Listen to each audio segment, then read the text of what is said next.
우리 몸의 70%는 물입니다. 수기운의 핵심은 조화를 유지하는 것이 가장 중요한데요. 수기운 모자란 사람의 특징 및 수기운 보충법 지금 시작하겠습니다. 안녕하세요. 희망나무TV 이다경입니다. 이번 시간에는 수기운 개운법인데요.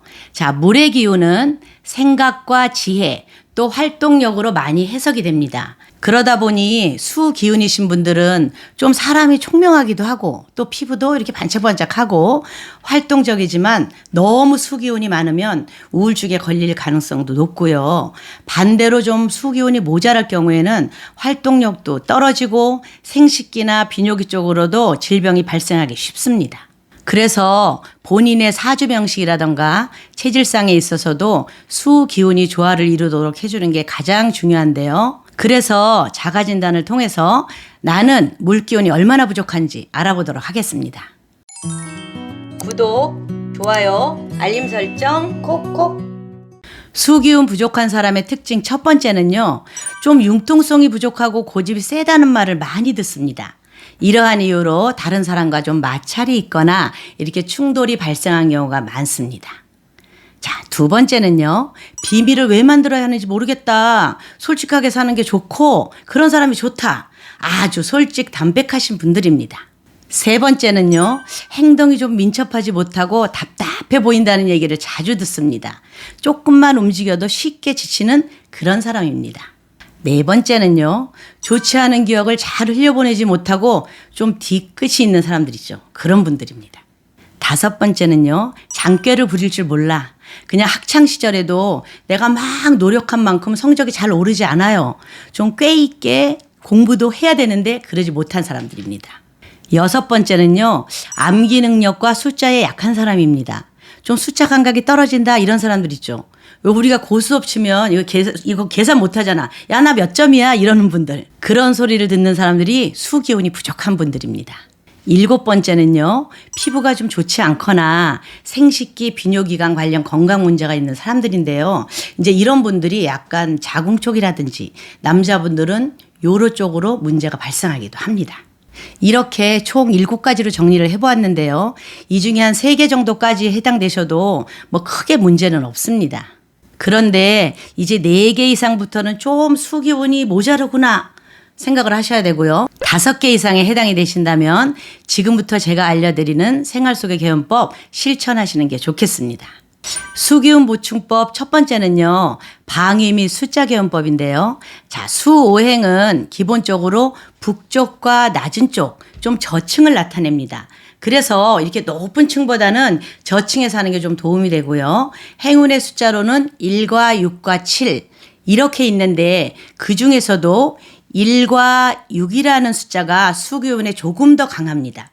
자, 이 숫자들을 사용해서 자주 쓰게 되는 뭐 비밀번호, 그다음에 은행 통장번호 같은 거 있죠. 그리고 집 딱딱딱 누르는 비번, 또 내 전화번호 이런 거로 만든다면 아주 좋겠죠.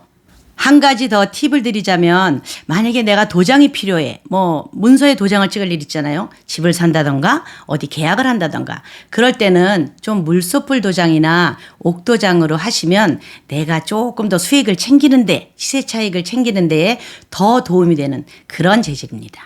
수기운 보충법 두 번째는요. 인테리어나 코디 및 소품 개운법인데요. 우선 수기운에 해당되는 색상 팔레트를 좀 지금 띄워드리겠습니다. 이러한 색상 위주로 집과 나 자신을 꾸미면 아주 좋은데요. 뭐 주로 검정색, 화이트, 그리고 파스텔 톤 색깔 있죠. 약간 뭐 그린, 블루, 그레이 이런 계열. 그래서 환한 색, 흰색 이런 계열의 색상으로 집안 인테리어라면 아주 좋습니다. 집은 우선적으로 좀 맑은 기운이 잘 유지되도록 청소를 잘 해주시는 게 기본인데요. 이렇게 우리가 건조하지 않도록 가습기를 좀 틀어두거나 아니면 미니 분수대, 뭐 아로마 디퓨저 이런 걸 쓰시는 것도 수기운을 보충하는데 아주 좋은 소품 개운법입니다. 만약 내가 좀 수기운이 모자란 것 같은데 서쪽에 살고 있는 것 같다 이렇게 생각이 드시면 내가 멋진 바다나 호수, 강그림 또는 사진을 집안에 이렇게 걸어두시면 도움이 됩니다. 그리고 물의 기운은 검정색과 푸른색, 뭐 화이트 계열 이런 색으로 대표되기도 하거든요. 그래서 벽지도 약간 하늘색 블루톤처럼 화사하게 해주시고요. 코디 팁을 좀 드리자면 옷을 입을 때 올 블랙으로 코디하셔도 좋습니다. 여기에 뭐 옥이나 크리스탈 또는 진주로 된 좀 브로치 같은 거, 목걸이, 요런 액세서리 이런 걸 매치하시면 세련되면서도 걸어 다닐 때마다 수기운이 나한테 딱 보충되는 그런 패션이 가능합니다.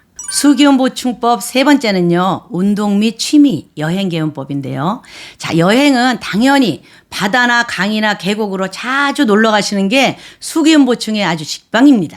운동을 하시는 경우에도 수영을 좀 주기적으로 하러 가신다면 수기운 보충뿐만 아니라 내가 관절도 보호하면서 칼로리를 소모하는 좋은 활동이 됩니다. 이렇게 동적으로 수기운을 취하는 것도 있지만 정적이고 고요한 기운도 물의 기운이 있습니다. 어떤 거냐면 뭐 내가 좀 명상을 한다던가 독서를 한다던가 요가 이런 거로 대체를 하시는 것도 수기운 개운법에 해당이 됩니다.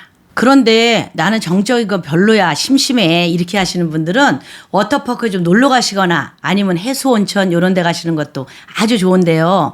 북쪽을 나타내는 북유럽이나 국내에서는 파주나 이런 곳으로 여행을 가시는 것도 수기운을 보충하시는 아주 좋은 여행 개운법입니다.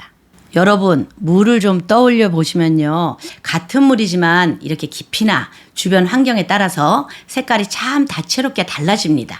자, 햇볕이 잘 드는 얕은 곳에 있으면 투명한 옥색빛을 띠지만 너무 깊은 바다는 아주 새까맣습니다. 심연이라고 하죠.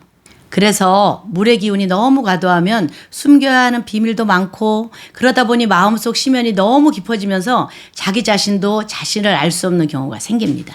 이렇게 사람을 보면 약간 저 사람은 음흉해, 속을 알 수 없어 이런 사람 있죠. 그런 사람 수기운이 좀 많은 사람입니다. 아이들도 쟤는 왜 저렇게 어른스러워? 그런 애들은 보면 거의 수기운이 많은 사주에 속하거나 아니면 후천수가 수기운인 애들이 대부분 그렇습니다. 반면에 물의 기운이 좀 부족하면 이와 반대로 지나치게 솔직하고 숨기는 걸 하지 못해서 사회생활에서 좀 약점을 잡히기도 합니다. 모든 오행이 마찬가지지만 수기운은 특히나 중심 잡기, 균형 맞추기가 핵심입니다. 이번 영상 참고하셔서 생기 넘치고 건강한 삶을 꾸려가는데 보탬 되시기를 바라겠습니다. 감사합니다.